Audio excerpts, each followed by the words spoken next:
Yo, what up? What up? Hey, welcome and welcome. It is officially the runway, the real runway. We about to land, and you gotta wait for everybody to sit their ass back down so the plane can stop, so you can get off to WrestleMania.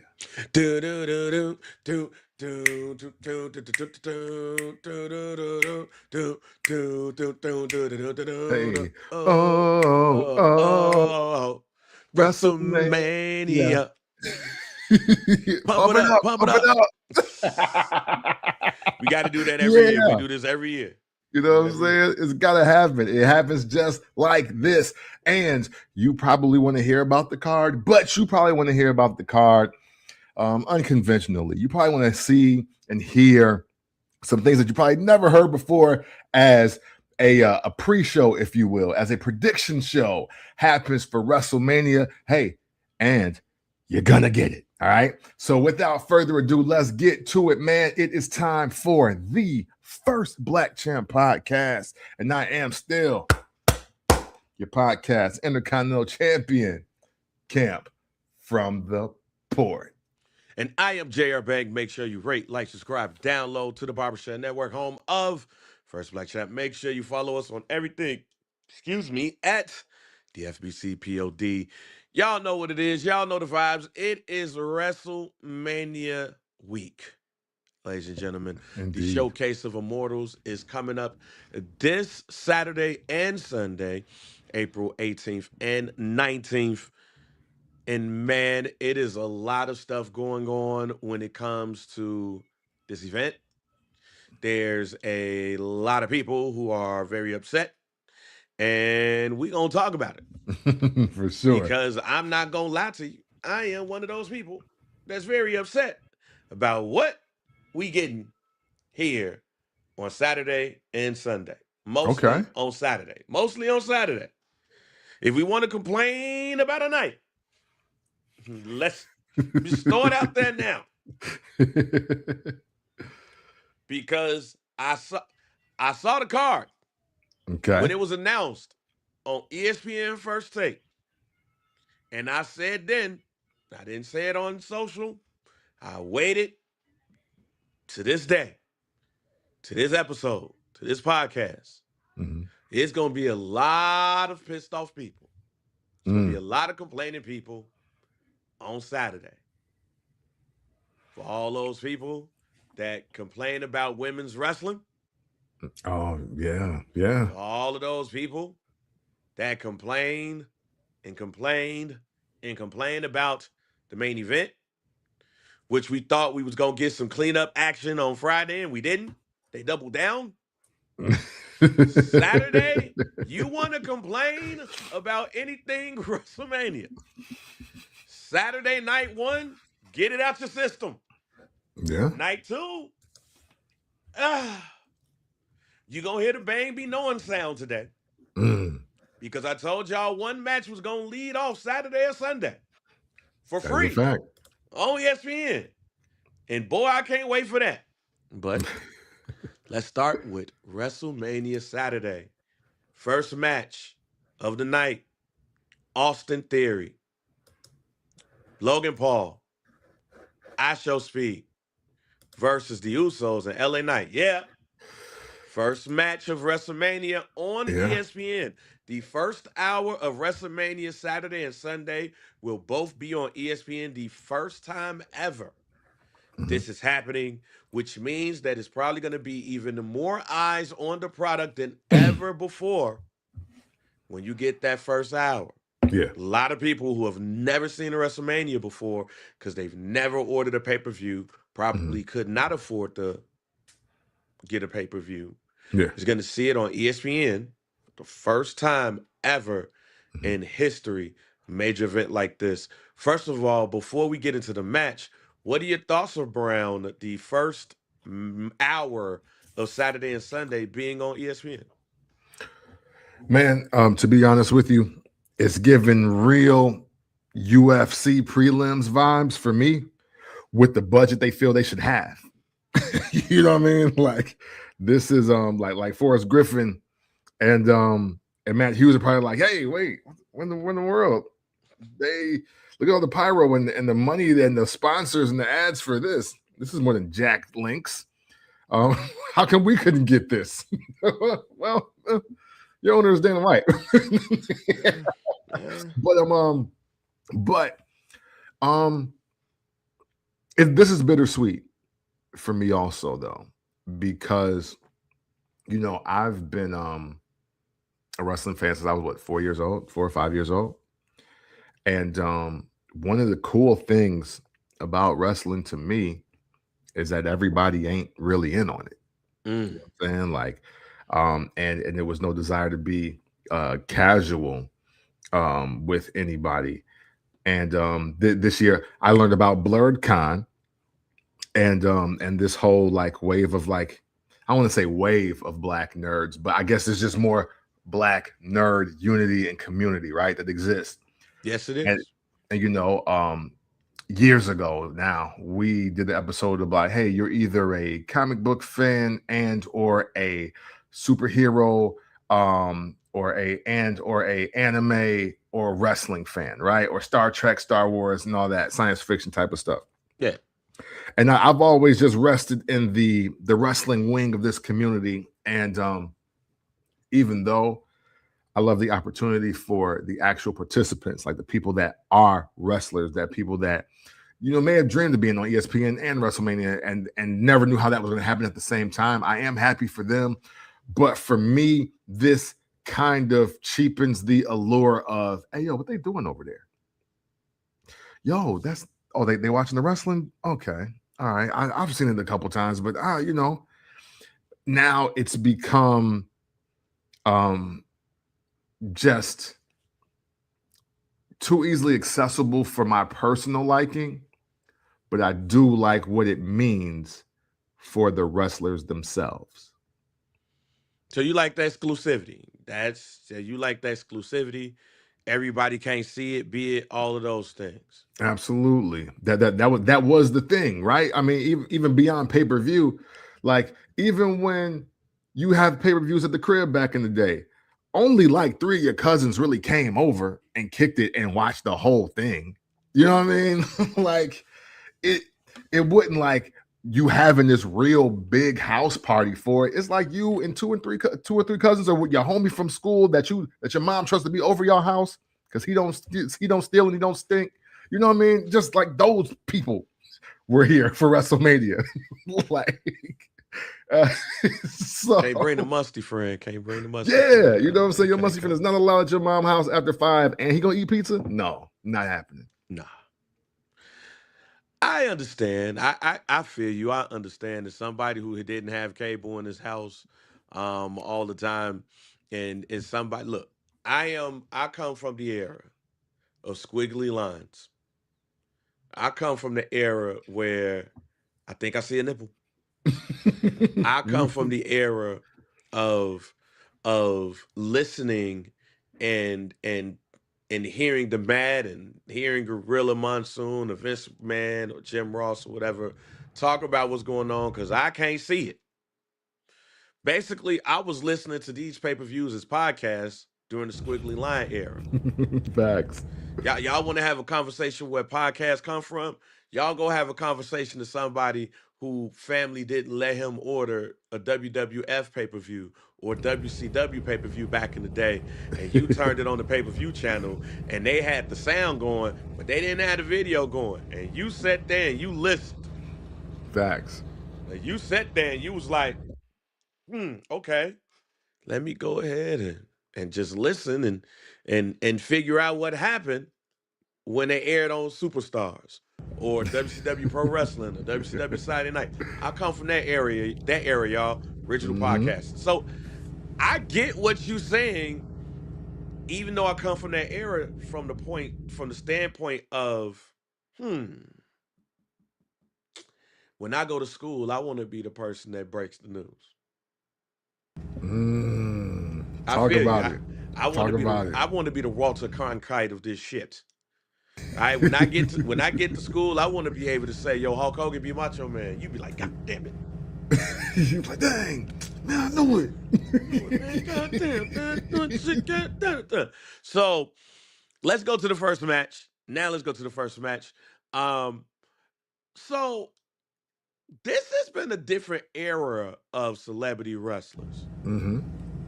And you got Logan Paul that's looked great to the point where he's now a full-time competitor. You got Bad Bunny, who we can't wait till he comes back. Facts. If he comes back and when he comes back, we can't wait. Let's add now Show Speed to this. One of the biggest streamers in the world.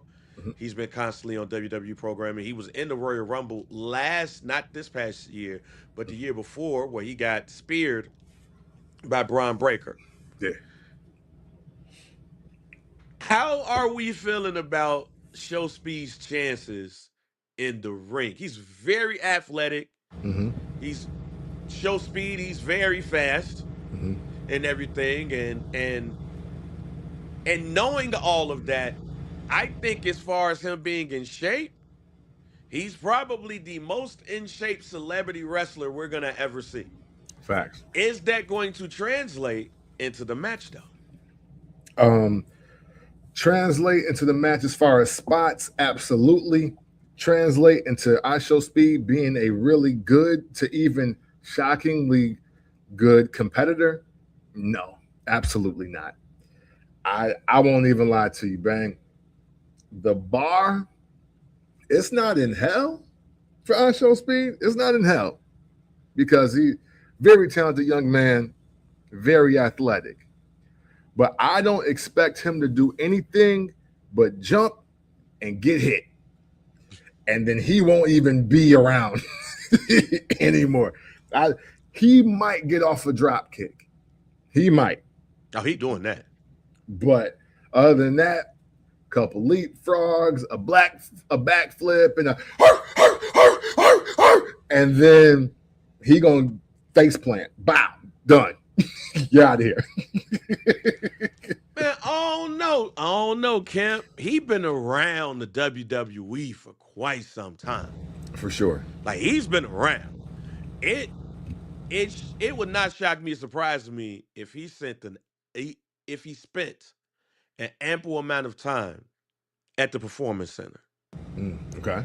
Now, all that being said, you're right that I feel like he's gonna be celebrity Kofi Kingston.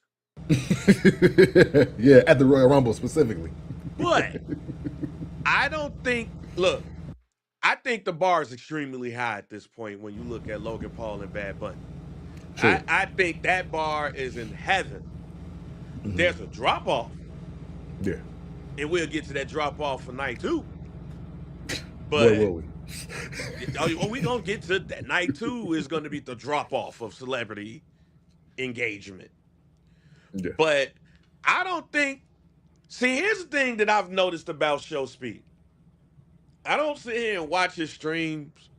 I don't go on Twitch or on YouTube and be like, yo, let me go look at streamers. I don't. No diss to him. I just don't do it.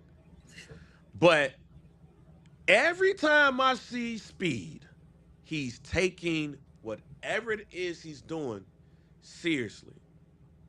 Whether it is bopping on the west side of Chicago, whether it is racing somebody or an animal, or if it's or anything, like literally anything he does, he takes it seriously. Mm-hmm. And I think he's going to take this extremely seriously. And I expect him to be squarely not in the same category, but at least in the area of Bad Bunny and Logan Paul. Not really. He's going to be in the suburbs. He's not going to be in the city limits. Okay. But he's going to be in the suburbs. He's not going to be Jelly Roll. Yes, I'll give him that. He's not going to be Jelly Roll. And he's not going to be like, if he'd be in there in the same group as Maria Menounos and Snooki. Okay. He'd be in that area. Okay. Where you like, oh, bet. We're in agreement there. Yeah, I think he's going to be in that area. Yeah, like I said, that's why I didn't want to put the bar in hell for him specifically. But that old, damn, you're pretty good tier was that tier. Maria and Snooki and all Yeah, of like, them. oh, damn, all right. Oh, So man, you coming back. right. Right. So okay, I'm with you on that. I'm with you on that. He ain't gonna be Jelly Roll. He ain't gonna be Lawrence Taylor. And Lawrence Taylor, I think, did a great job. Yeah. Looking But back, that being wasn't blown bad. up, after being blown up, he did a good job. I think he's going to be in that second tier. But honestly, it wouldn't surprise me if he be in the first tier because he takes it so seriously. Again, I every time I see him doing something athletic or like doing like he takes it seriously. He does not come into your culture and makes fun of it. Let me just say Facts that. though. I've never seen him go into somebody's culture, somebody's arena and make fun of it. Yeah. And that's why I believe that he's gonna have a great showing. Now, I don't necessarily think the storyline is going to help him. I think the Yeah. storyline is going to be more or less what you're talking about. Like, yo, he's going to get punched and like, damn, he's on the ground and stuff like that. In fact, before we get into predictions, I do think he's going to be a very big reason why somebody wins. But before we talk about that, Jay Uso ain't yeeting. He ain't yeeting, Yeah. y'all. Yeah. They got Yeah. new Shout out to music. Donnie. Yeah. Yeah, they had new music. I think they reverted back. I don't know, but I know they had new music one night and Jay ain't eating no more. I made a guarantee that the day after WrestleMania, that Monday Night Raw after WrestleMania, that Jay Uso is going to turn on his cousin. And you're going to see a brand new Jay Uso. Jay Uso been acting a little bit different on social. Jada Parker showed her ass. Thank you. He said his mind. Listen here. I respect the shot. Respect the shooter at all times. Yeah, he said it's his. I think we knew that based off of some social posts. So it wasn't necessarily a shock Okay. or Man. announcement. Salute. So he got a new girlfriend. So that means that he's in a new era of his life. Yeah. And he ain't eating no more, which means he probably don't give a shit about the fans. Is it a foregone conclusion that Jay Uso's turning heel after WrestleMania? Yeah. Yeah. You could and shout to Donnie because I did see a couple weeks ago, I guess. And the skeet begins. Man, listen. And when He you went got from Jada eating Parker, he went from eating to skeeting, I feel. You know what I'm saying? so he won. That's there's a bigger pot to be had when the yeet is over with. If There you want you my go. personal opinion. So we'll start there. But man, this is I think it's overdue. However, I do wonder. Well, no, I don't even need to wonder now. Now we get to answer the real question. Is Jay Uso more over as a face or a heel, or is it just unilateral? Because he successfully became a face by changing clothes. Like he didn't really like do anything different. He literally came out as one half of the former longest reigning tag team champions, the Usos, and people just started cheering. So they gave him a turquoise shirt. So I'm kind of not expecting anything to change per se, but I do want to see what he does now that this is obviously taking shape right before our eyes. All right, so let's predict. Jay Uso, Jimmy Uso, LA Knight versus Logan Paul, Austin Theory, and Show Speed. ESPN, WrestleMania 42, Vegas. Who you got? I got the Usos, man, because if Jay Uso's gonna Usos and Knight, because if the Usos are gonna turn if Jay Uso's gonna turn heel and he lose to two celebrities and the wrestler we don't care about, all hope is lost for the rest of the weekend. I got the Usos and LA Knight winning because Show Speed turns on Logan Paul and Austin Theory because he ain't want to tag with them in the first place. He just like, yo, I don't even want to do this, y'all. Y'all pulling me into this. Man, we got your back. Nah, y'all don't. Mm-mm. So let's move on to, I might say this is the most anticipated match on Saturday. Mm. One of two, in my opinion, Mm-hmm.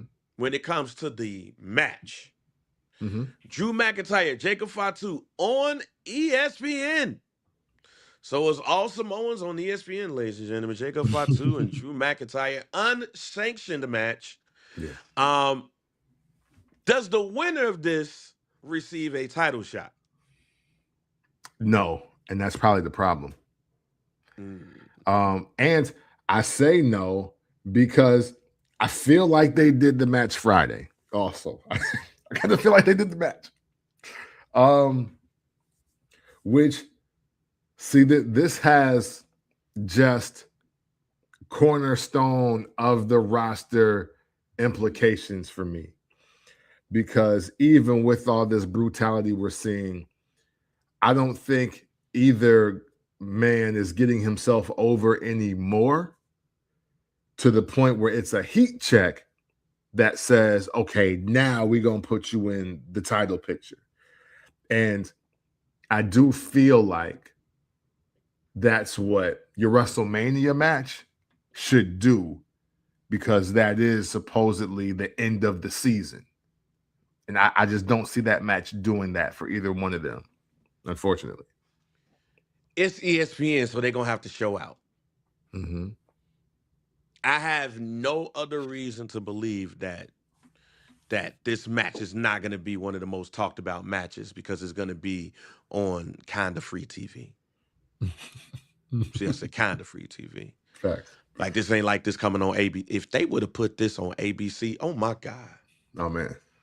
That would have been, oh my God, that would have been crazy if they would have put it on ABC.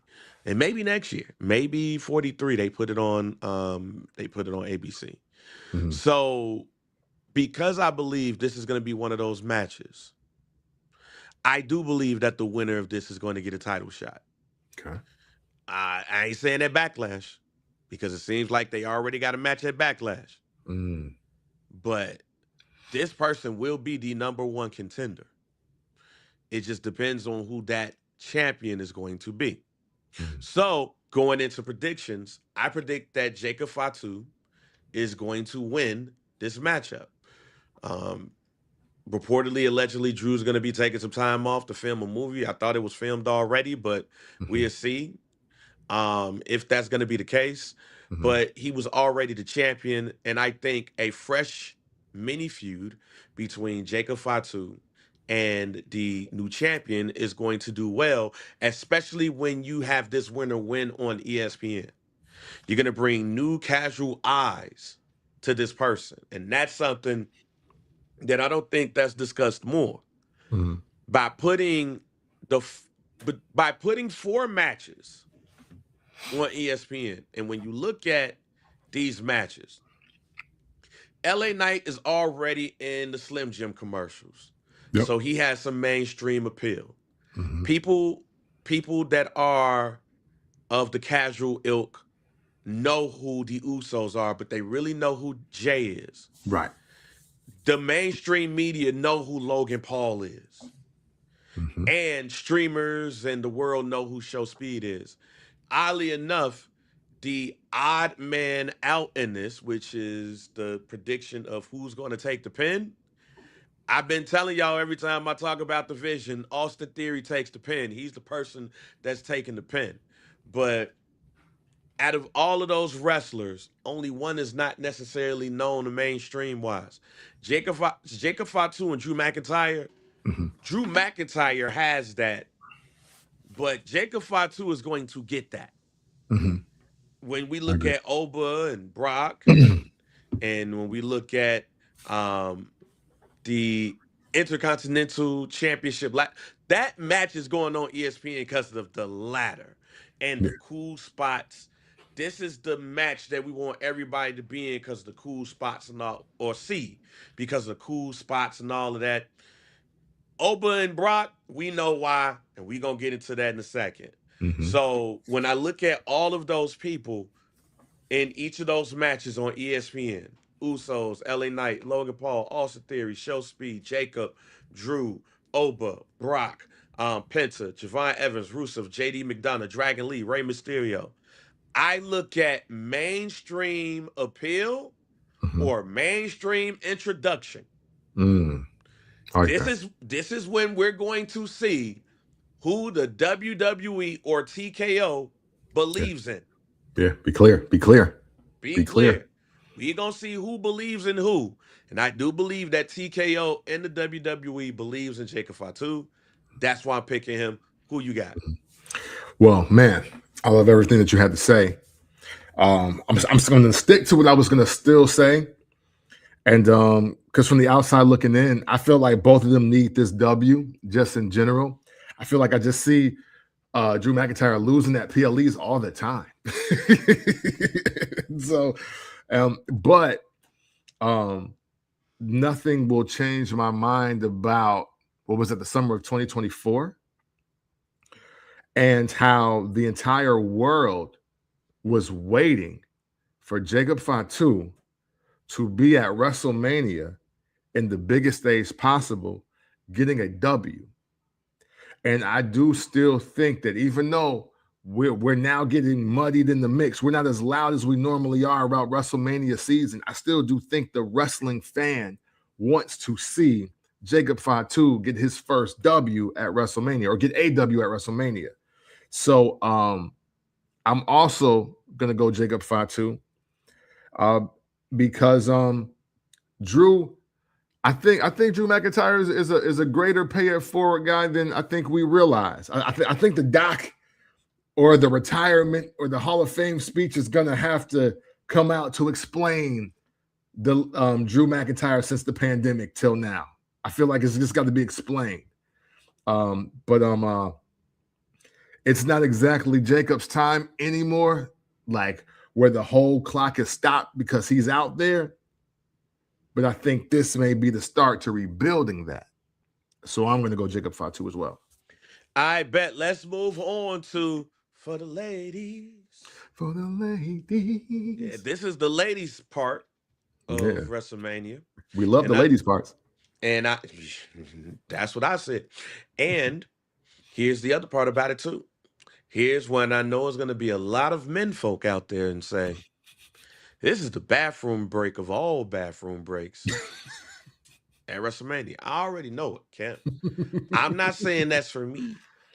I'm saying that I expect the gentleman folk, the hard legs, all of the dudes, the male chauvinists to be like, well, especially if they do this 3 matches in a row, I know what I'm doing for WrestleMania. Let's start with Nia Jax, Lash Legend, and Irresistible Forces versus Alexa Bliss and Charlotte Flair versus Lyra Valkyria and Bayley versus the Bella Twins, Women's Tag Team Championships. Who you got? Listen, we're tripling down. We're quadrupling down. Matter of fact, we're going to triple down because it's 2 of them. You dig? And I'm going with the Irresistible Forces, man. One, they're my favorite tag team in the world right now. Obvious reasons. You know what I'm saying? We knew that for obvious reasons. You know what I'm saying? I don't even know the finisher. Oh, wait, no, I do know the finisher. They got a finisher. I love the finisher. Yeah, they do. Matter of fact, wildly enough, they do like the demolition finisher, but Nia Jax kind of do the Alabama Jam. So shout out to the Midnight Express, shout out to Bobby Eaton, and shout out to Axe and Smash. Like shout out to, hey, listen. Hey, like I said, I want to hold Bayley like Lash Legend does. I say that because she's holding her, and then all of a sudden, here comes Nia Jax off the second rope, bong, right out like me next. You know what I mean? Like it is what it is. So all that to say, Irresistible Forces. And obviously, you know, primitive reasons aside, I do think they're a really good tag team, and it's cool to see physically imposing dominant women that are attractive, that are funny, that have the chemistry like down. I think out of all the teams that exist, including the twins, they got the best chemistry out of everybody.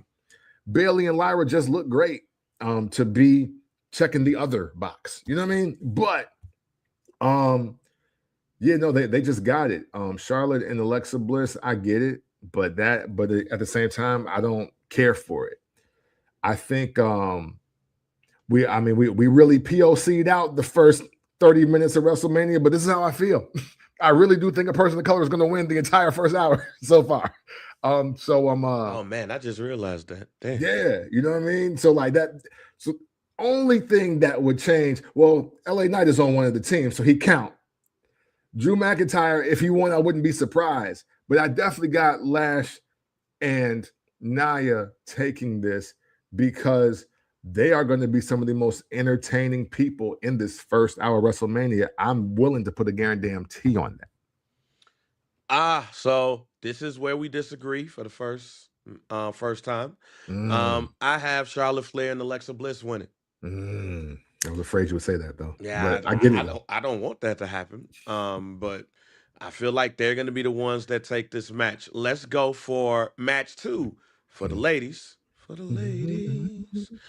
AJ Lee versus Becky Lynch for the Women's Intercontinental Championship. Don't feel like this build up has been great. But I feel like that for most of WrestleMania. But I do believe that these two women want to have a good WrestleMania match. I think they're going to try hard to make that happen. And while I don't believe this will be a match that we will be talking about after night 1 and night 2, I do believe that they're going to do the best they can to make sure that this is a great match. With all that being said, I got Becky Lynch taking the rubber match. Man. So I was hoping we'd be 2 for 2 on disagreeing. But I'm picking Becky Lynch too. But I want to be clear. I'm only picking Becky Lynch because her new shtick is I'm the greatest woman wrestler of all time. Sports Illustrated says it. ESPN says it. And with other publications, everybody says it. So no way no way Becky Lynch is going to be on ESPN at WrestleMania and losing when they called her the greatest wrestler of all time. It's not happening. Yeah, hey, damn near feels like it, which gets to the last ladies match on Saturday for the ladies. It's a ladies' night and feeling right. Guess it's ladies' night. Oh, what a night. Oh, what a night. Stephanie Vaquer, Liv Morgan, Women's Championship. Liv got to hoist the trophy up. She got to host the title up. I think this is Liv all day. Same. Again, the pop of, what was that, the Royal Rumble? Yeah. Was Liv Morgan. And look, and not for nothing, that knot on her head, she needs something. She needs something. Stephanie, just wear the fit that you wore, I think, a week ago on Raw, and we are good. You can lose in that, you can win in that, you can do whatever you want in that. But Liv is taking your title at WrestleMania hour 1. What do you think happens? Let's go to talk about these titles real quick. Let's start with Liv and Stephanie Vaquer. Where do we go next after Liv wins? Since we're both picking Liv here. I think we get into Liv versus Big Mommy Cool. I literally think that's what's next. Because she's gonna win the title, and then all of a sudden, 1 or 2 storylines are gonna happen. Either Raquel's gonna be like, well, obviously I deserve a shot, so I need to go. I need to get that. Or Liv's gonna be like, yo, why don't we go to SmackDown? Why don't we go to SmackDown and just show Jade what's up? He's like, wait, well, hold on, because this title's right here. I want this one. and then boom, boom, boom, backlash. We got it. Or afterwards, I'm not opposed to the build up for that being like Money in the Bank either. You know what I'm saying? Either one of them. Which I might be giving away my pseudo guarantee with that, but we'll wait. We'll let some time build. But that's what I think is next, though. I think Liv and Raquel are next. I do think we got to get something going with that, because if it was any woman that's been showing up on these cards, it's been Raquel Rodriguez. Mm-hmm. So I would love to see what happens there. Let's get back to the fellas. Pause. Seth Rollins versus Gunther. Yeah. When it comes to the mat, when it comes to between those ropes, does this it has the potential of being match of the weekend? Mm-hmm. Do you foresee that happening when we talk about what Shawn Michaels, Chris Jericho, or when we talk about Ricky the Dragon Steamboat, Macho Man, Mm-hmm. when we talk about the match of the weekend, Mm-hmm. when you look at pure mat technicians and things that they can do when they're in the ring with each other, Mm-hmm. are we looking at that when we talk about Seth and Gunther? You very well could be. If this was any other PLE, I would say it would be. However, I think at the end of the day, the true best matches at WrestleMania also have some of the most compelling stories. And you don't need to be a mid card or the main event. Like it's not exclusive. You know what I'm saying? Like again, Chris Jericho, Shawn Michaels, a lot of that is the build up to it. Rock Hogan, a lot of that was the build up to it. Um there there is build up. We don't mess with it like that though. You know what I mean? Right. It's not really like for this to be as great of a match as it could be, it has nothing to do with the ability of Seth Rollins or Gunther, but it has everything to do with the fact that Seth Rollins is taking it personal through Paul Heyman that Gunther is wanting this match. And now we're back to the favor angle with two people that were never a part of it when we first heard it.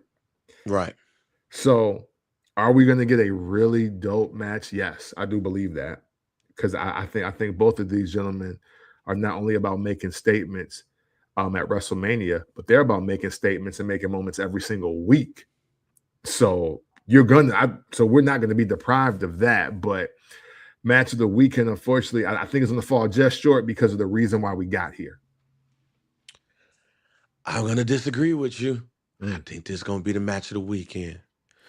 When we talk about in ring, like when we talking about what these two can do with each other, Yeah. I think we're gonna be talking about this match like we were talking about Ricky the Dragon Steamboat and Macho Man. Wow. And how we were talking about Shawn Michaels and Bret Hart. You don't put these two together and get them some rinky dink 10-minute match. Yeah, facts though. If so, this is boo of the week. Like when I even said before, yo, get Seth Rollins Gunther. If we can't get Braun Breaker, and they did it, which is why I believe they be listening. They be listening. Yeah. But man, when you decide to do it, and then when you get Gunther going to Paul Heyman and saying, yo, you owe me. What? What do you owe him? What now? I'm intrigued. I'm intrigued for multiple reasons, but the biggest reason why I'm intrigued is Gunther is far and away better than anybody that Paul Heyman is managing right now. And that's Brock Lesnar included, y'all. Yeah. That's Braun Breaker included. So when I tell you that I would love Gunther and Paul Heyman matched up with each other, oh my God. Now I know that ain't gonna happen. Cause we too smart. And TKO ain't. But when I saw them two together, I said, man, if it wasn't a more perfect pairing for a wrestler and a manager right now, especially the last segment of the show. When I tell you I saw money. So there's no reason for me to think that this match is going to fail when it comes to the area of in-ring. There's going to be some things that happen that I think there's going to be bigger moments. But when it comes to the match quality, this is probably going to be my tops of the weekend. That being said, I'm picking Gunther. Okay. I'm picking Gunther. Gunther ain't coming out of now. He might lose the rubber match, but once he said you owe me, once he hit him with the Nas and Genuine, I say yeah, Gunther's winning that. Because if he loses, then Paul Heyman don't owe him shit. What would be the point? So when he said you owe me, I say yeah, Gunther's winning this match. Camp, who you got? So I got Seth Rollins to blow this whole story up. We don't need the rubber match. we don't need the favor. We don't need none of that. I think he just standing in the gap for a Braun Breaker, and the mission was to get Seth Rollins a victory at WrestleMania so he can set his eyes on Roman Reigns anyway. So for me, Gunther, great showing. And I think the new big story for him becomes, hey, I ain't won at a WrestleMania in 2 years. Nah. See, it's about to be something. Now I'm snapping somebody's neck at 43. I don't care where it is. I'm snapping your neck 43. So see, Camp, you kind of blitz into my guarantee with something you said. See, my guarantee, well, I do believe Gunther wins this match. Okay. But my guarantee is that Seth Rollins wins the King of the Ring. Ah. And that's what forced him versus Roman Reigns. They're going to keep him and Roman Reigns away from each other until they ain't got to, until they can't. And that's why I predict that Seth Rollins is going to win the King of the Ring. And he's going to pick Seth Rollins. Seth Rollins is going to win King of the Ring. He's going to pick Roman Reigns. It's going to be Seth versus Roman at SummerSlam. And you're going to get the match we were supposed to get this year. Okay. At WrestleMania.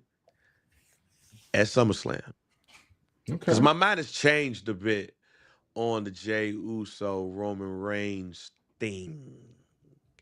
A little bit. It's changed a little bit. Okay. All right. So you got Seth. I got Gunther. You got the Irresistible Forces. I got the OGs. You got Becky. I got Becky. We both got Liv. We both got Jacob Fatu. And we both got the Usos and LA Knight. Yeah. But now it comes to the main event of the evening.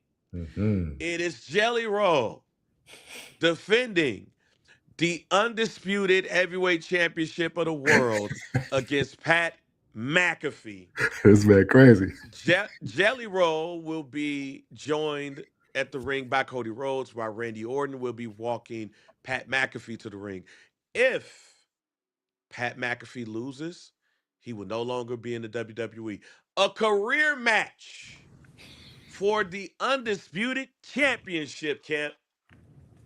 I've never seen a career match at this level, of this magnitude, when you got Pat McAfee saying, I'm going to win the WWE Undisputed Championship, or I'm going to leave. What are your thoughts about? Did I get this wrong? No, well, technically no, because at first I was like, wait a minute, are you the coupon code for WrestleMania? First, so let's talk about everything Pat McAfee did within 20 minutes. Because at first, He defecates on the crowd. Okay, Yes, he did. cool. You know what I'm saying? A true wrestler, heel fashion, and what have you. But then he was like, yo, he said everything, but use code Pat to buy your tickets to WrestleMania. First of all, I don't want to live in a world where we giving out coupon codes for WrestleMania or saying, hey, because I talked to Ram. Like, bro, when's the last time? Oh, no, there's a lot of pickups out here. But outside of Al Bundy, I don't know anybody with a Dodge. So don't tell me that you got the coupon code or you pull strings and you had the conversation. So now WrestleMania tickets are at a discount. Hey, move it to the King's Arena then, or whatever, wherever it needs to be, or where I don't know, because it's Vegas. But no, put it in the Sphere. Shoot. Yeah. If we doing that. So I didn't even like that from the door. But then to come out, as Cody Rhodes comes out, they go back and forth. He was like, hey, yo, if Randy don't win, I'm out. Huh? Like, bro, what? So if another man don't beat the man in front of you for the world title, you leave. Who are you? In just the landscape of this. This is like, this ain't like the kiss my ass matches that Vince McMahon was having. This ain't like if you lose, you're fired. This is, I'm such a fan that misplaced the guy I'm with in the wrong era. Shout to Cody for the great callback and saying everything that we said last week. One, let's do that. But you about to leave if Randy Orton don't win the belt from Cody. So, Bang, I can't say that you're wrong because Randy Orton is going to show up next Friday no matter what happened. And Pat McAfee said he not. So he got to be in the match. It is his match. It's got to be.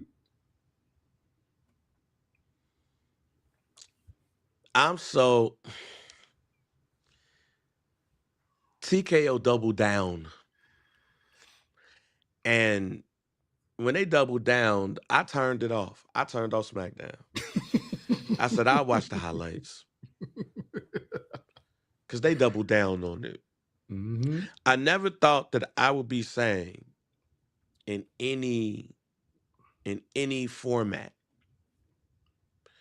that Randy Orton and Cody Rhodes, it feels like they are forcibly taking a backseat to a former white GD and a former punter.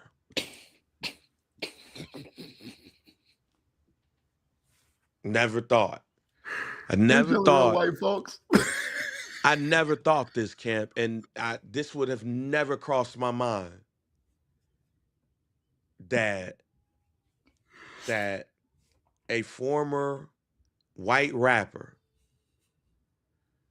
that throws up GD and probably still is. I don't live there. You do. True. You know the inner workings. Right? So hey,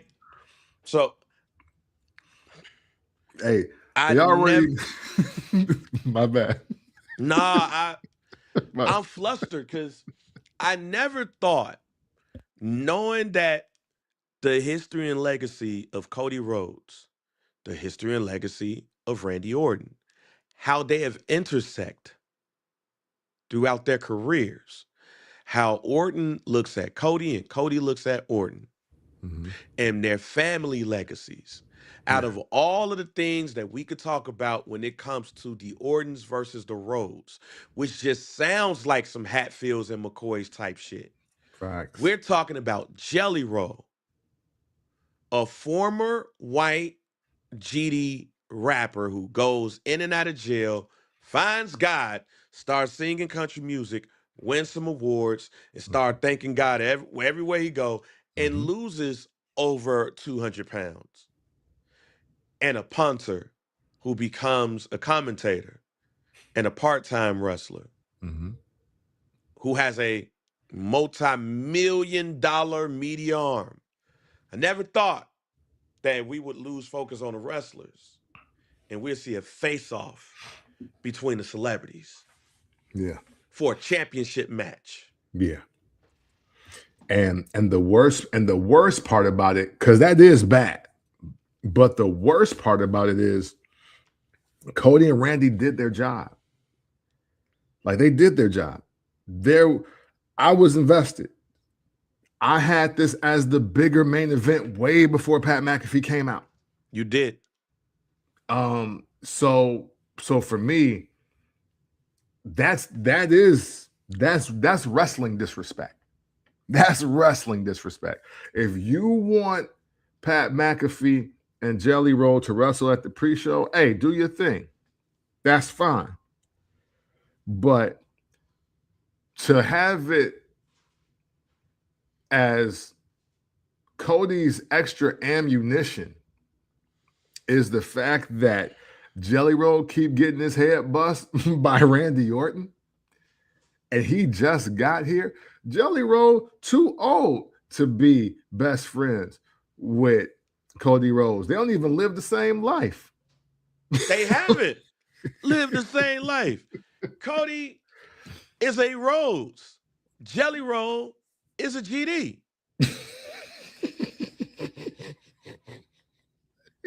Hey, listen, I'm with you when you're right.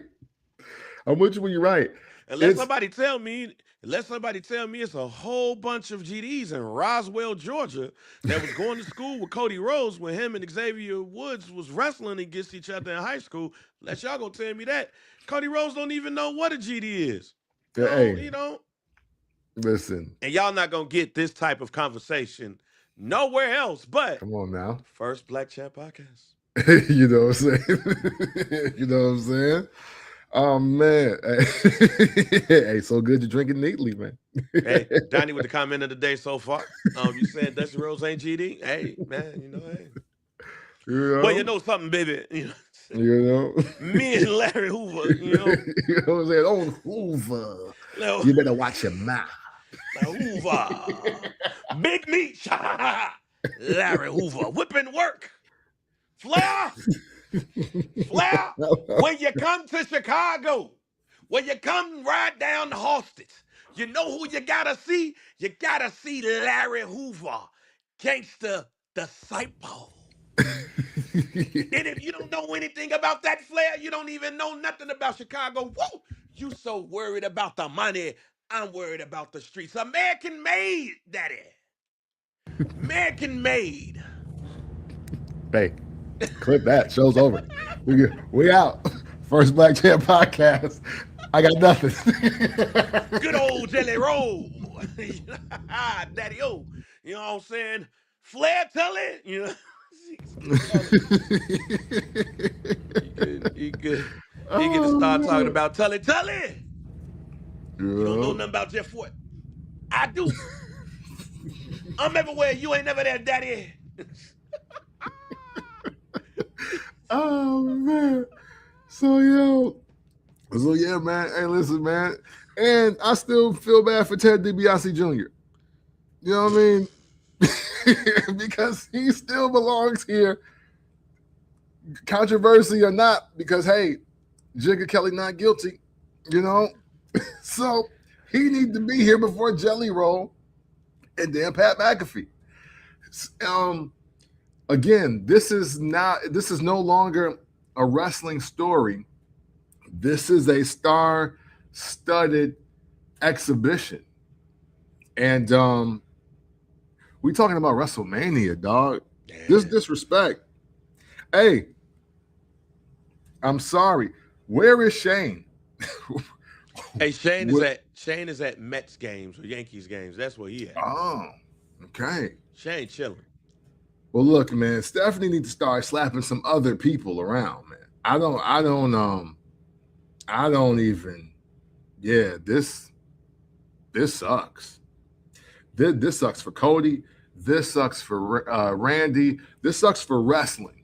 And I'm going to keep saying that because, again, we are not combat sports fans. If you want Cody Rhodes to have new theme music for WrestleMania done by Jelly Roll, or if you want him to do like a hardcore version of I'm Not Okay or Liar or something like that, bet. Let's do it. Let's run it. But this match has turned into Jelly Roll versus Pat McAfee, and I'm tired of Jelly Roll out here like cosplay Undertaker, which is always the fat white kid at the Jungle Gym that just knew he could do the choke slam because he was 20 pounds heavier than all the other fourth graders. Enough. Enough. And respect to Jelly Roll. I'm in Nashville. Respect. Yeah. But come on, yeah, you know what I'm saying? Teddy Jr., the DiBiase posse is back in full effect. You know what I'm saying? Hey, man, but yeah, this is a lot and not enough and too much at the same time, bro. Yeah, you better respect Jelly Roll out there. With that being said, who you got? Man, my script ain't changing no matter what Pat McAfee says. I'm picking Randy Orton. Title 15. If you're going to do anything on the first night for the wrestling fans, let it be that. Let it be that. Let me see Randy Orton win his 15th world title at WrestleMania in Las Vegas. And because I do think outside of the like 7 minutes of foolishness that we are going to get now, it's undoubted at this point, I do think Cody and Randy are going to give us a really great match. And this is where I won't lie. I'm only taking down Gunther Seth Rollins one notch because I've built this story up in my mind. And it's better than the one that they're showing us, TKO that is. So I'm dialing all the way back to the first time Cody ever showed up on Raw, and his pops Dusty got smacked right across his face, and he ain't do nothing. And then I fast forward to the day where Hardcore Holly and Cody Rhodes came out as the tag team championships, but Teddy Jr. and Cody left as the tag team championships, and Hardcore Holly never got his get back. And then they end up siding with Randy Orton. They go ahead, win the match, lay waste to everybody, and then Randy Orton RKO Dusty Rhodes and dared Cody Rhodes to do something about it, and he didn't do nothing but have a twitch and a tick, and he ran with the winning team. All that to come full circle right now, both of them, multiple world champions, being the men that they want to be, both under tutelage of Triple H and Ric Flair, and having great blood feuds, and they're having great moments in wrestling history. And now it is culminating to this moment here, which is WrestleMania 42 in Las Vegas. Cody, still the young guy, the young buck, well, the young gun, but not the young buck, because he's the champ right now.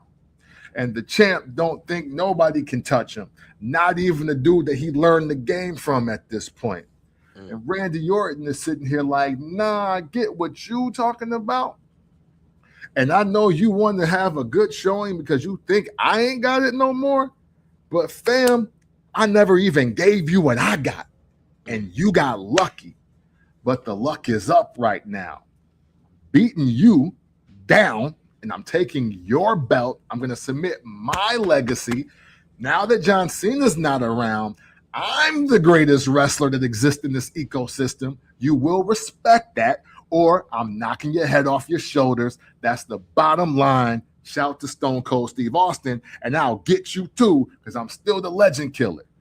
And that's the story I'm telling myself as all this hootenanny and tomfoolery exist for this first night of WrestleMania main event. Hey, man, talk your shit, Jack.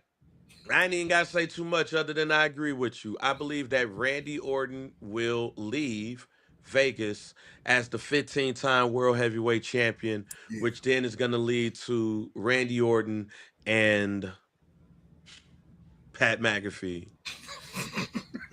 versus Cody Rhodes and Jelly Roll at Backlash with my second guarantee. We're going to get Cody Rhodes as a heel after that night. Okay.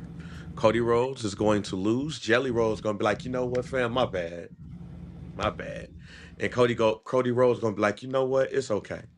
And then he going to kick him in the nuts. And then he going to crossroads him. And the crowd is going to finally boo Cody Rhodes. When he loses to Randy Orton and Pat McAfee at Backlash, Cody will have enough. He will turn into a Vice Lord. And he will bring down the GD, that is Jelly Roll, in Tampa, Florida. Oh man. There We're it finally is. gonna get pissed off Cody Rhodes. Let's move to night 2, Yeah. Sunday of WrestleMania, and I asked Donnie if I needed to do this on here, and he said yes. So told y'all, Miriam, I told him, I said Oba Femi and Brock Lesnar gonna be on free TV. And guess what, y'all? It's gonna be on ESPN. April 19th. WrestleMania. The first night is gonna give you 2 dope matches. But the second night of ESPN programming is gonna give you 2 meaty men slapping meat.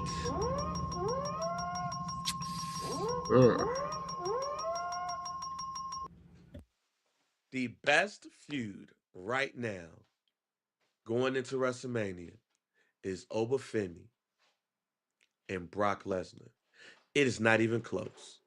Oba ain't even said nothing to this white man. He just been throwing people around. Brock then got beat up. There's one caveat here, Kemp. There's one caveat to my prediction. Oba Femi got to get beat up on Monday Night Raw this coming Monday. Okay. I see where you're going. If he does not, Brock Lesnar's winning. Yeah. Okay. So I see we have the same apprehension here. That's my caveat here. I want to pick Oba Femi, but if Oba Femi wins the face-off or whatever happens on Monday, I got Brock. So this is the first time you're going to ever hear me say this or do this on First Black Champ. I reserve the right to the middle of the week to deliver a video of my prediction between Oba Femi and Brock Lesnar until after Monday Night Raw. Because if Oba wins that again, he's losing because he ain't lost yet. They're going to give that rub to Brock Lesnar. Brock going to be like, look, I gave you the rub, fam. All this joint. I'm winning. But if Brock Lesnar gets the upper hand on Monday, Oba Femi's winning. So I reserve my right to hold my pick until after Monday.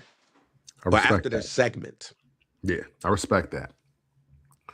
You know, I'm so conflicted here because Oba Femi is in the program that I thought Bobby Lashley was going to be in the exact same manner.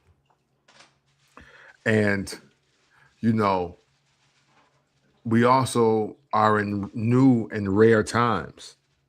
You know, this last resurgence or reappearance of Brock Lesnar was met by boos. And that was shocking because he is the Santa Claus as well as the Moses of white males age 18 to 34.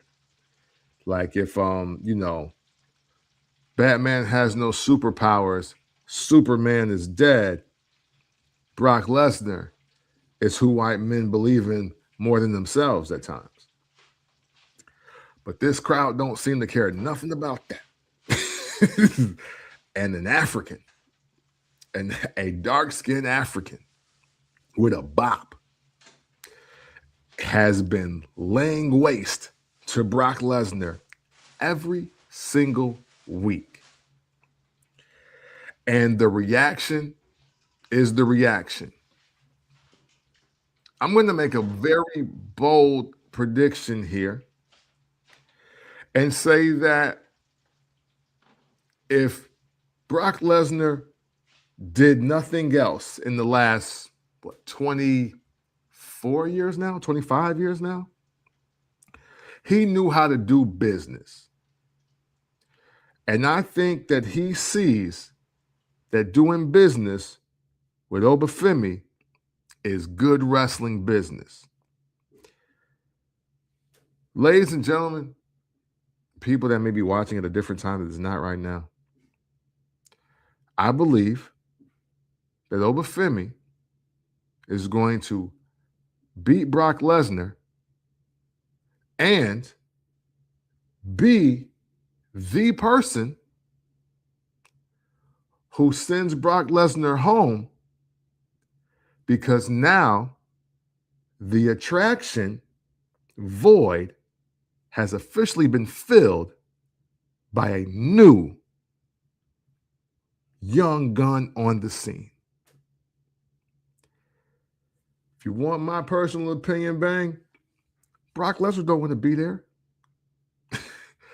He want to be with the old guy that looks like he dated Morticia Adams. He want to get his nasty text messages and his gangbang request. And he ain't got them messages while in the wrestling business. So he want to go home. But the money's good. And I think Brock has a certain respect for Paul where he's like, hey, well, here, look, bud. Why don't you do us one big favor? Get our new attraction over. Because we do believe he absolutely is an attraction. And I think that's what this is really about. Never in my wildest imagination did I see Brock Lesnar passing his proverbial torch to a black male, let alone a dark-skinned African. But that's what I see here. They would have did it with Goldberg if he was 10 years younger than Brock, but that ain't the reality. That ain't where we live. We live in here.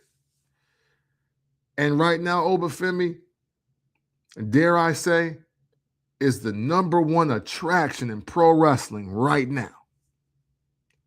What better place to solidify that than WrestleMania over the biggest attraction of the last 2.5 decades? So look, let's bring it to what I had mentioned earlier, and how when you're on ESPN, this is getting you in the view of casuals. It is getting you into the view of mainstream media. Mhm.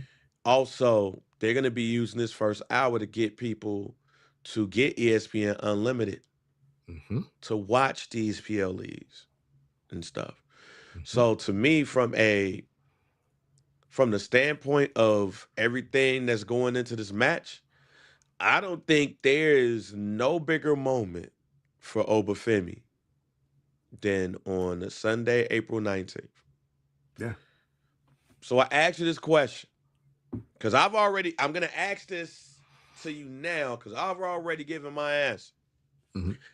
If you listen to the pod, I gave it last week. If Oba Femi wins, do you put him in the championship program with the winner between CM Punk and Roman Reigns? For me, not yet. I still say not yet. Because for me, I feel Oba Femi not only needs to let that sit, that, hey, yo, I beat Brock Lesnar at WrestleMania. I'm the attraction now. I think he needs that, but I don't want TKO to tell me, oh, he's next to get the world title shot. I want the people to be up in arms about why they ain't announced it yet. Like that's what I want. Now, if they want to do it at SummerSlam or later in the year, cool. But after my predicted victory, I don't want on Monday Night Raw the face-off between him and Roman, unless he about to put Roman down or CM Punk down too. But no, I think this shooting star still needs a slow burn. So I don't want to hear it just yet. So no. Camp, if they have Oba Femi go over on Brock Lesnar, they better put that rocket on his back same way that they did in January of 1984 when they did that same thing for Hulk Hogan. Wow. Yeah. I'm Okay. there, Jack. Now, there's a couple of reasons why I'm there, which I'll get into a little bit later. Mhm. But I'm sorry. You don't put Oba Femi in this light without that being the end goal. Mhm. I You respect that. you ain't got to Goldberg this. No, do it now. Yeah. Because especially depending on how the match goes. Because I'm not gonna lie to you. I wouldn't be surprised if this match is 5 minutes max.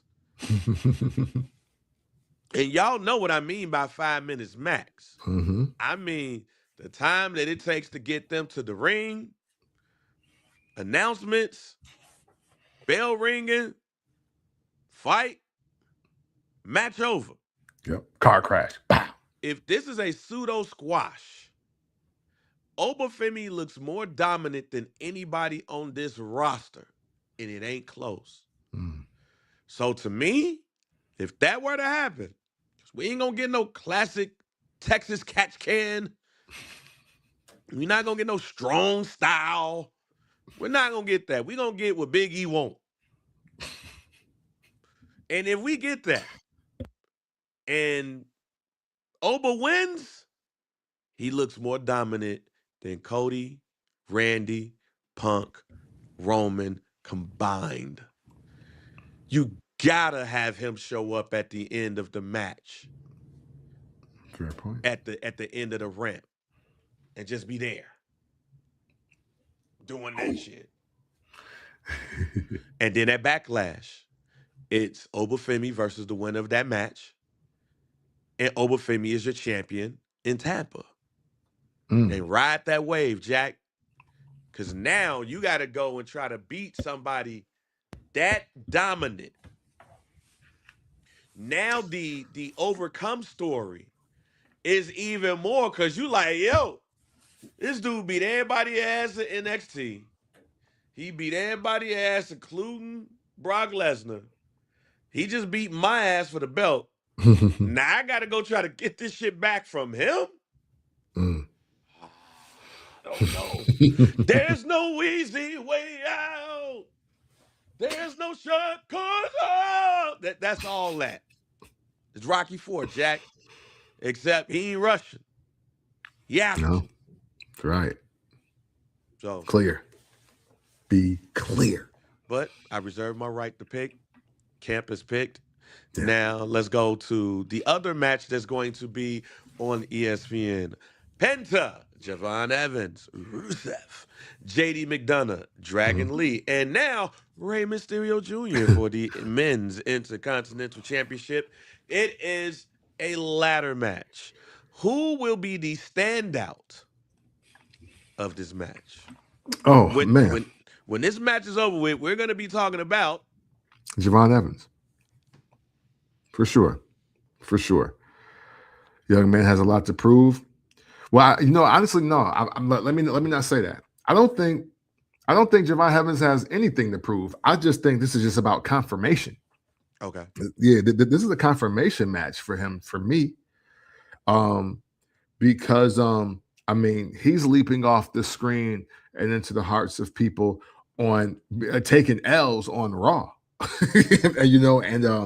and he's like, on the exclusives on the YouTube channel and things like that. So for me, this is nothing more than confirmation.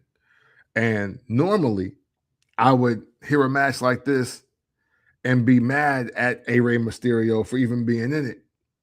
But now I do see his purpose. And that's why I do think that the standout performer will definitely be Javon Evans. Yeah, I believe Javon Evans is going to be the standout performer. I also believe that the winner and new Intercontinental Champion will be Javon Evans. I don't believe they're going to do Javon Evans like they've done Kofi Kingston and others on these big ladder match situations, where they do all of the flipping and things of that nature, but then somebody else wins it. I think Yeah. Javon Evans is going to win this match, and partly because of all of the things, all of the reasons that you said, and when I am a and here's why I even go deeper with this. You're gonna have Oba Femi, at least in my prediction. You're gonna have Oba Femi, maybe win, depending on what happens on Monday, Mhm. and you're gonna have Javon Evans wins. If I am a young black boy and I'm watching ESPN with my daddy, and Mhm. them the two people I see win, when you talk about all those crutch words that others use, but when we use culture and representation, oh my God, there's going to be no better representation when you see Samoans win on ESPN on a Saturday and an African American win on Sunday. Mhm. But here's the thing about this ESPN thing.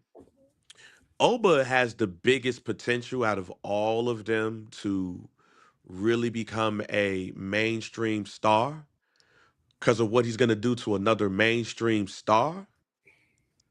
But capturing the hearts and minds of America, Mhm. when Javon Evans flip off that ladder, when he does all that death-defying flipping, athletic, oh my God type of stuff, Javon Evans might be the most talked about Googled person after WrestleMania Mhm. with what he could potentially do and what could potentially happen by him winning that on ESPN. So I'm Mhm. picking Javon Evans to win as well because they have a lot more to gain, and it goes in the line with the last segment.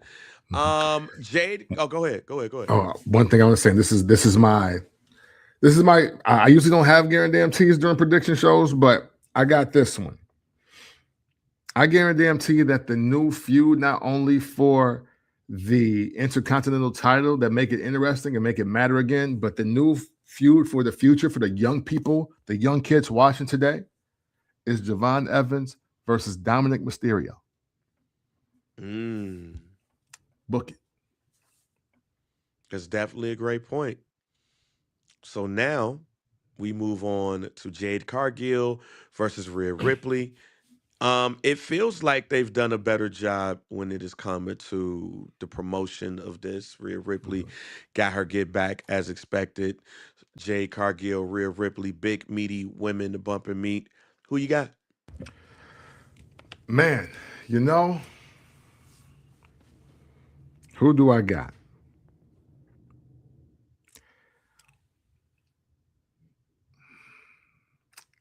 You know what? I'm I'm gonna go with Rhea Ripley, even though I think that's the wrong answer. But I'm gonna go with Rhea Ripley because the newer women still need some work as far as like getting over. And I feel like there's a new character developing with Rhea Ripley, while Jade Cargill is going to be Jade Cargill for the next 10 years if she wants to be. And so I think this will be a great moment for Jade. However, I do think that Rhea is going to win the title. So, I do believe that Rhea Ripley is going to win this match as well. Sami Zayn, Trick Williams. Sami Zayn was getting them bulls. yeah, Sami Zayn, my day ones know me though. I can't. My We day don't. ones out here, they know me though. You know what I'm saying? Y'all boo me, but my day ones ain't. Shouts out to my day ones. That just leads me to believe that it's going to be a double turn. What you think? Yeah. You know, again, hey, listen, I predicted the fall off of Sami Zayn, You did. so this is kind of it's playing into my plan. It's playing into my plan. Um, I don't. I mean, and again, I mean, we've already talked about it ad nauseum probably at this point, so I won't spend much time on it. Hey, the run is done, son. You know what I mean? You we're sick of you being Opie from Happy Days, my brother. Switch up your flow. Your ish is garbage. But you trying to kick knowledge. You know what I mean? Basically. So, but I don't see a double turn, but I do see Trick Williams going crazy and getting this moment because just like the attraction torch will be passed, I do think a new star will be solidified, and they just both happen to be black men. You know what I mean? Shout out to Divine Never Suits was 3. Oh, excuse me. But yeah, absolutely. Oh no. I'll go ahead. No, I was done, but I was like trying to pause. But yeah, no, Trick Williams, man. Trick Williams got it. There we go. Shout out to Joe Rogan then. Yeah, but no, Trick Williams got it. There's no reason why he shouldn't have it. I just wish he would tell Yachty to put more bass in his voice. That's it. That's the only thing that needs to change. Yachty need more bass in his voice if he's gonna be out there with Trick Williams. Oh Lord. Dare I say I'm now cool with Lil Bo out there. The week before I was like, now I'm like, you know what? I ain't mad at it. Because Bo out here living my dreams. True. But I do believe that we're gonna see a double turn.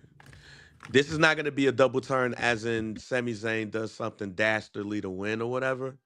This is just really gonna be simply, hey y'all, we don't like Sammy no more. And we like Trick. Like, you know how organic the Bret Hart, Stone Cold Steve Austin turn was? I'm not trying to put it on the same level. I'm just saying this is what we're getting here. But hey, look, no, don't do that because it is in the same level in a lot of ways to me. It's the same level in a lot of ways to me because look, I thought Trick Williams was somebody in NXT, and when he stopped John Cena to ask him how do you know it was his time, the engine got revved up and went. I love Stunning Steve Austin. In WCW, Stunning Steve Austin was the man to me. And wrestler of the 90s. Yes, and when Jesse the Body Ventura said that's the wrestler of the 90s, I believed him. So for me, I think you're spot on. And so listen, I'm saying it. I don't care who don't agree with me, but I agree with you. So, so that's what it is. Hey man, look, I'll take it. We're getting the Demon versus Dominic Mysterio, not Finn Balor, but we're getting the Demon. Mm-hmm. But the Demon ain't won. Like the Demon got a terrible win-loss record. Yeah. When you think about like, no, what are we really doing here? Yeah. Jesus and Roman Reigns beat the Demon last time. Exactly. So does Dominic defeat the Demon, or does the Demon finally get one in a win column? The Demon gets one in the win column because Finn Balor needs it. Finn Balor should be winning matches now. Enough is enough. That's all I got. If the Demon loses this, Like, there's no point Yeah, of Finn being in the WWE. Like, yeah, there's really no point. And Donnie's right. Like, Edge almost sent it up. yeah. So That was so nasty. if the demon wins, I mean, excuse me, if the demon lose, and y'all know AEW Dynasty is tonight. Oh, So yeah, so he should be at the next one. Final match of the weekend. Final match of the weekend, y'all. Oh man. It is CM Punk Roman Reigns. We're finally here. hmm Last match of the weekend. CM Punk in the main event. Congrats to you, Roman Reigns, the best in the world versus the tribal chief. Are we really excited to get here though? Like, are we really like happy what we got with this? um, you know what? I'll say yes from an overall scope of like the promos. Okay. Because we are seeing two of the better talkers of this generation of wrestling. I don't know where people have Roman Reigns on this all-time talkers list because obviously he got out the gate real slow, right? But CM Punk the last few weeks, and that's been cool to see. But I'll say this, man. This match, nothing about this match excites me. For this to be the first match we knew we were getting, boy, has it paled in comparison to just other things that will be happening. Um, I don't expect a moment. I don't expect a big pop. I really don't expect anything, and that's bad for a the night two main event of WrestleMania. But unfortunately, there literally is nothing that can be done to make you care more about the storyline and the match. Like this is, how Bang you were saying we need more grudge matches. This is exactly what this is sounding like. This is just a grudge match for a title, and it got booked as the lead for WrestleMania. Right. Um, so yeah, man. Promos have been good, great, or better, but the match, I could seriously take it or leave it. Yeah, this feels like a grudge match that just has a belt involved, which actually has me a little bit excited about the match because I feel like we're going to get that. Um, but when we talk about main event at WrestleMania overall, the last match, um, look, CM Punk can have a great match with a broomstick. CM Punk has done that, and Roman Reigns is going to give you what you need in a big match. I just hope that I don't see a whole bunch of people getting involved. Um, but I'm not excited for the match like I thought I was going to be. Let's just say that. But who we picking though? I will kick it off Mhm. and say that CM Punk is going to win. I believe that CM Punk is going to win. Roman Reigns, the whole character, bloodline, and all of that stuff goes back into form, but it goes in a different way because I believe that Roman Reigns and then Jey Uso have now put themselves in a position where it's not about the belt. It's about the right to lead the family. Mm. And I believe that Jay is going to say that Joe is no longer fit to lead the family. Joe is going to say, I am always fit to lead this family. It's going to be Mm. me. It is always going to be me.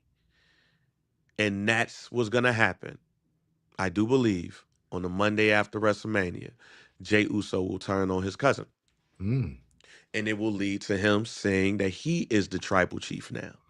And everybody's going to fall in line with me. I think that's going to happen. And the catalyst of that is we won the first night, first match. You know what I'm saying? You lost the last match, Mm, last night. You're not fit, fam. Just move to the side. We got it. And Roman ain't gonna want to do that. So it's mm, gonna be the family versus the family, but it's not going to be factions of the family. It's gonna be all versus one. mm. And Roman will eventually win that, get that belt back, and we're gonna get Seth Rollins versus Roman Reigns, at least by SummerSlam. Hmm. But my other prediction is all of this is really gonna start to reset to give us Roman Reigns versus Seth Rollins at WrestleMania 43. Now, what do you think is going to happen Hmm. with that? So for me, in my mind, I had everything pointing to CM Punk getting his first solo match at WrestleMania, headlining, coming in as the champ, leaving as the champ. Like everything about it said, wow, what a big payoff after the 10-year hiatus, after all the things went through in the company, all of these things that exist. And if the opponent was anybody but Roman Reigns, I'd say, yeah, why can't it be that? You know, I was proud of CM Punk for taking a whore bath with the ashes from the Undertaker's urn at before WrestleMania and still losing. Yeah, So he has a, you know what I'm saying? he did. Like he took a whore bath with the Undertaker urn ashes. So I've he can do no wrong to me for that reason. But man, I just can't picture in my mind, no matter who interferes, no matter what foreign object makes its way into the ring, no matter how many false pins, no matter if the GTS is a miscue and Roman Reigns gets his nose broken, I just don't see Roman Reigns losing this match. Mm. I just don't see it. And with the way we have this card predicted, I think Vegas closes out the show with the entire Samoan dynasty in the ring saying, we up, because the Usos won, Jacob won, Nia won, I won, and Solo don't like them no more. So we up. Mm. And what better way to celebrate that than the end of WrestleMania with the champ getting one of his belts back? And that's the reset. That's the real reset. Because, hey, just like Roman Reigns' interview said, hey, look, when I was running this, wrestling looked cool, it felt cool, and people was talking about it every single week. And y'all need to listen to me. So for me, man, for everything that CM Punk, I think will have earned, I just don't see how you get it off on Roman Reigns. Mm. Pause. So now that we've made our predictions, I want to talk about this to close out the show. Um, there's been a lot of controversy around TKO's involvement, around Ari Emanuel's involvement, around this main event. There's been reports that, being that he's Pat McAfee's manager, he's trying to position himself into being the new Sylvester Stallone, the new action star. Um, so he's trying to, he's influencing things on that level in the WWE and outside the WWE, Mm-hmm. and really trying to put him in a position. It is really knocked off Pat McAfee's involvement has really knocked off what people thought was a no-brainer main event and how you sell it. Mm-hmm. And now it just adds to questions. Even when you see some of the reports that's come out during this Vince McMahon thing, to where Vince McMahon was involved in WrestleMania still after being unceremoniously removed. Mm-hmm. Showing up, changing things. You see text messages between Triple H, Nick Khan. Like, yo, you can tell that Triple H didn't have power when that happened. And Mm-hmm. you start to question if he really truly had power at WrestleMania 40 and 41. Mm. Was that whole Triple H era thing just was it real, or was it a show of faith? Like, yo, TKO's like, yo, we'll let you do this. Or what? Like, what was it really? But then when you look at Roman Reigns over 40, CM Punk over 40, Cody Rhodes over 40, Randy Orton over 40. When you look at the majority of the top carded people over 40, Mm-hmm. and you look at Oba Femi, Trick Williams, and some of the up and coming stars, even on the women's side, you didn't really see women wrestling into their late 30s, early 40s. Now we got Natty, we got Charlotte Flair who just turned 40. Mm-hmm. We got Becky Lynch. And for most cases, these people that are one at the top of your card, well, two at the top of your card, others on your cards. Mm-hmm. And you start to see the women's roster, even Bianca Belair's in the mid-30s. Yeah. But then you start seeing women, like, just go to Evolve now, NXT, go look at Kendall Gray. Mm-hmm. Kendall Gray is going to be a great one. And you look at Blake Monroe, you look at Tiffany Stratton and others. Mm-hmm. Is it time for the WWE to reset? And should they use that opportunity at WrestleMania to give us or after WrestleMania? I even ask you better. I'll frame it like this. Is it time for a ruthless aggression style reset with the WWE? Short answer, yes. But who's the guy to deliver that promo? And see, that's the problem. I get everything that you're saying. But here's another reason why wrestling minds and wrestling people need to be here for this. There are superstars, but I think wrestling is building more great athletes than they are superstars. I was just having this conversation with some of the young homies at work a couple weeks ago. And I said, you know, the Jordan highlights from 30 years ago still look amazing in 2026. Mm-hmm. But there are just way better athletes that exist today.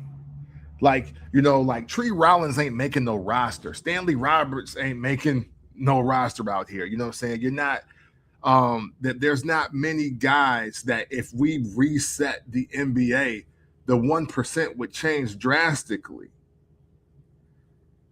But superstars will always be superstars no matter what era you put them in. And that's what is absent now.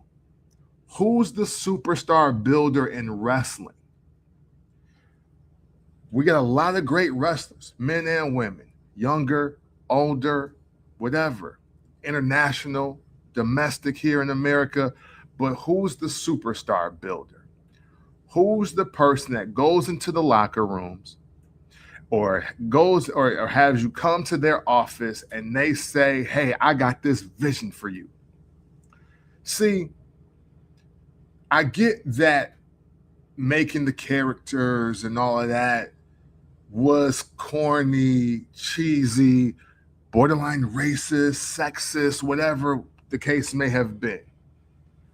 But there's still something to be said about the person that takes Terrence Taylor and makes him the Red Rooster, even if it fails. Okay. Because that same guy took Steven Williams and let him be Stone Cold Steve Austin, and it changed wrestling forever. And we don't have a person that's doing that actively. And you hope that everybody that gets into wrestling is a real student of the game and a real wrestling fan. Because I think that's why Trick Williams is being so successful. Because you could tell he watched Dusty Rhodes and he watched Ric Flair, but he also watched The Rock and he watched Booker T. And he was like, yo, I want to do that. I want to be that. I'm going to embody that. But I think the rest of a good majority of them they're not students of the game at that level. They're just great athletes. So yes, a reset is needed. Yes, there needs to be a ruthless aggression reset. But who is the person? I don't even say guy. Who's the person that exists in wrestling today that can at least attempt to get the job done for 4 or 5 men and or women in wrestling today? Now that's an interesting question. That right now I only have 2 answers for you: Oba Femi and Gunther. Mm. Even though Gunther is in his mid-30s, we're seeing Gunther with Paul Heyman is fresh. I'm not a believer in Austin Theory. Nope. From a long-term perspective, I'm not a believer in Logan Paul. I am a believer in Braun Breaker. Basically, what I'm saying is that it probably is time for the WWE to have that downturn of when you were looking and you were saying, all right, somebody's got to take the ball and run with it. I mean, here's the thing about the ruthless aggression era that I don't think a lot of people really frame correctly. Everybody always has the conversation around the ruthless aggression era birthed John Cena. But it took a minute for John Cena to get to where he needed to get. In fact, Yeah. he almost got let go. Yes. You need a Kurt Angle. You need an Edge. You need an Eddie Guerrero. That's Yeah. what you need. I don't think the WWE has that. No. The closest thing that I think you have to that is the person that you're putting on national television at the Showcase of Immortals, which is why I believe they have to put the Rocket on Oba Femi. I think that's the issue with the WWE at this point. We're constantly waiting to the right moment. We're constantly waiting for the right moment to put the Rocket on somebody's back. The best time to do it is when you see the fans do what they do with Trick Williams and do what they do with Oba Femi. Because when you wait, then you end up like LA Knight. Yeah. Yeah. You wait too long, you get too many LA Knight situations. Matt Cardona. I believe that after WrestleMania, the WWE has an amazing chance to do something that they've done before and just put the Rocket behind somebody. And nobody said they got to be champion for a year. Nobody's saying that you got to give them the Roman Reigns title run or the Hulk Hogan or Bruno Sammartino title run. You just got to put the Rocket behind somebody and see who run with it. Yeah. And if they don't, then regroup. Yeah. But I don't see a lot of chances, proper chances, being taken by the WWE. I see a lot of TKO saying, let's go get this superstar and put them here. That's why it looks like it's Jelly Roll versus Pat McAfee for the WWE Universal or Undisputed Championship. Mm-hmm. But when you stop relying on those and rely on what the crowd is telling you, then you will be all right. Because the one thing that TKO hasn't gotten, the one thing that I believe that TKO hasn't gotten, that it is not about bringing a celebrity in. It's about who that celebrity is. Mm-hmm. Now I'm sorry. Maybe I'm not of the ilk, but the moment y'all brought Jelly Roll in, I never said, "Oh man, I'm very interested in this because I'm looking forward to see what Jelly Roll can do in the ring." Right. Never gave me those vibes, y'all. Right. Show speed because of what I see and saw him done athletically. Those vibes. Logan Paul, because him and his brother, those vibes. Bad Bunny, shockingly, those vibes because he's Spanish. I know he was watching Lucha Libre. Those vibes. Jelly Roll, oh, because he liked the product.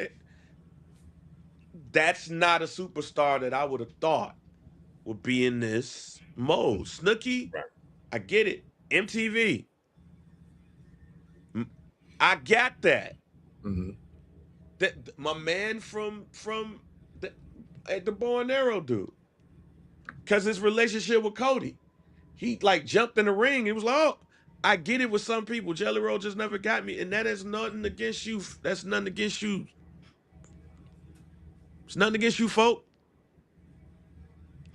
It's nothing against you, Jelly Rolls. Nothing against you, folk. Nothing against you. I'm Right. saying that when I saw you enter the ring, I didn't go, man, I'm interested in seeing Jelly Roll wrestle. Mm-hmm. And I definitely wasn't like, yo, he lost over 100 pounds. Let's make him a Make-A-Wish kid and give him an opportunity to wrestle in the ring. Oh no. Yeah. Yeah. So TKO has to stop relying on superstars Mm-hmm. and find a superstar and a wrestler and stop thinking you can UFC this situation. Yeah. Because again, I can't think of a mainstream star in the in the UFC. Yeah. So, you know, also I do agree with you about putting the rocket on somebody, right? Because there need like a new superstar has to emerge. But I also want people that watch wrestling today and even the young wrestlers of today. You know, I get it. You should be shooting to be the champ and you should be like the number one guy or girl in your division or whatever. But never forget that, Al Snow made it through the Attitude Era and the Ruthless Aggression Era. There was still a Chris Masters who may not have been the biggest name, but now he's Sexy Jesus and still over. Mr. Kennedy was a thing. Montel Vontavious Porter was a thing. They're not my favorite tag team by any stretch, but the Basham brothers and Kendrick and London, I still remember those names from that era. So some of y'all just got to stick to just being remembered at this point. Like when 2030 comes around, will we remember who you are and be like, oh yeah, he did wrestle? Because I still remember Luther Reigns. Like, you know what I mean? Like Crash Holly. I still remember Crash Holly. I still remember a lot of men and women from the era. I mean, again, Mighty Molly Holly, whatever you want to call her. Like Ivory is remembered. Some of y'all as wrestlers just got to stick to being remembered first. And that is the other reason why we shouldn't be investing so much time, energy, and money into these superstars from other worlds, whether they're wrestling fans or not. That's not sour grapes. That's not me being a hater. That's me really loving wrestling and loving to watch wrestling because I'm there to watch the wrestlers. I'll buy a concert ticket, but I'll also buy a wrestling ticket. And I don't need to feel like I need my purchasing power mind for a concert to now go buy a wrestling ticket. That's not for me. I'm a P1. I don't need that. Basically, but we will see. I do think it is about time for a reset for TKO WWE, but we will Hmm. see if they will do it. If they're willing to do it, then if they will do it. And who is that person going to be? I'll ask you this last question. Based off Eminem. based off of who you see right now, if you had to say, because you did this before, it Hmm. didn't work out. Yeah. True. Didn't work True. out. So we won't even go that far. We'll say WrestleMania 45. Okay, WrestleMania 45. So we got We'll three go more. we'll say WrestleMania 45. Hmm. Who will you expect to be the top dog in the WWE? Mm. Okay. From where we sit right now, I would look at. Hmm. This is interesting. I don't want to. I don't want to just get with the low hanging fruit here. But no, no, screw it. No, I mentioned it earlier. I think if all things considered, they stay healthy, they stay drug free, they both put on 15 pounds of muscle. Javon Evans, Dominic Mysterio. I Mm. believe in that. 3 years from now, yeah, absolutely believe in that. They should be, if not main eventing night one or two, they'll be the main events in night one and two. Mm. Yeah. I believe it's Trick Williams. I believe Trick Williams gave us every indication that he's ready for it now. Yep. Like if there's anybody that I think that they've given that opportunity and they've taken it and he's shown if you were to do this today, I'm with it. Hmm. And when you look at the mainstream appeal, Trick Williams is that person for me. But we will see. We got a couple of more years till WrestleMania 45. We got to get through Iran first. So Yeah. we've given our Literally. guarantees. We've given multiple guarantees at this point. You got any more? No, man. I am I saw this too. I was gonna Thank close you, with Bobby. that. I Yes. was I was actually gonna close the show with that. So since we don't have any, I wanted to shout out Arn Anderson Hmm. for what they said he said.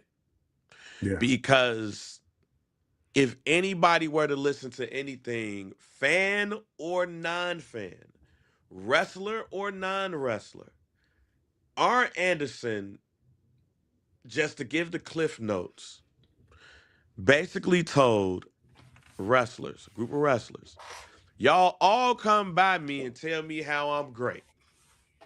Y'all all tell me that I'm great. Hmm. But I've never held a major championship. Never. And the only time I main evented anything was with Ric Flair. The way y'all talk about that now, I would be nobody, but I am in the Hall of Fame. Yes. Again. I've been watching superstars and I'm now on before WrestleMania 5. And I've talked about this person on this podcast so many times the last couple of weeks. Jake the Snake Roberts never won a major world championship. Never. And he was more over and more popular than a lot of those people who did. That's also part of the reason why I asked is if it's time for a reset for the WWE. Hmm. Because now we're going to get a chance to see who think they want it and who show. Because if I'm R. Anderson, what I basically said was this. Man, y'all fake ass be coming over here talking about how I'm this and how I'm that and how I'm a Hall of Famer. Do you realize at best I was number two, number three in the Four Horsemen? At best, I'm the greatest TV champion of all time. I don't even think I sniffed the United States Championship. I'm a multiple time tag team champion. Hmm. But the way y'all thirst for the main title, I didn't get to that because my homie had it. But I'm a Hall of Famer. And I still made an impact because y'all on my nuts.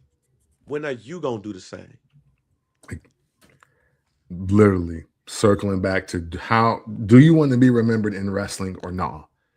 Like again, Jake Roberts, Arn Anderson, like those are two names that you can't talk about wrestling without from the era we come from.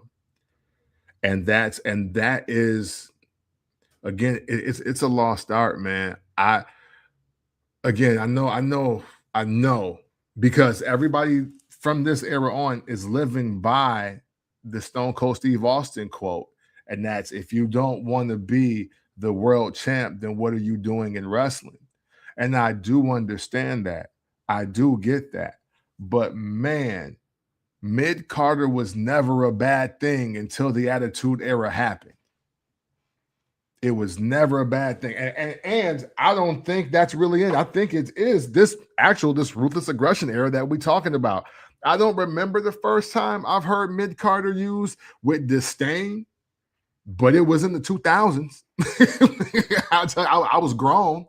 I was grown enough. I was at least a young adult male. So, but some of y'all are never going to be more over than Brutus the Barber Beefcake in 1988. Some of you will never be. Some of you will never be as good as Arn Anderson in 89. It's like, let's be real. So be great at whatever it is you're trying to do first before you hop on or you galvanize your fan base and talk about how you need a chance and you need a title shot. Some of y'all women will never be Naomi. And shit, some of y'all will never be Alicia Fox. Listen. So, close us out, Kemp. All right, man. Hey, listen. WrestleMania, we hope you enjoy it. We hope you got your predictions in. But hey, more importantly, though, we thank you. We thank you for participating today. We thank you for watching this show. We thank you for any contribution that you make to the community that is the FBC POD. And it's never taken lightly. We back on Sunday. I got a strange feeling that favor will come in my life, and we will be back on Sundays more consistently. But stay tuned, because we appreciate when you stay tuned to the show, because it's love. It's always love. So if you ever want to talk about wrestling in an unconventional way, you do so by checking out the First Black Champ podcast. It's the pick with the VP, DOC, and we are out. F Johnny Wrestling. At this point, he just need to go appear at AEW Dynasty tonight. Yeah, he might. Yeah, go ahead. Grab bags, Fievel.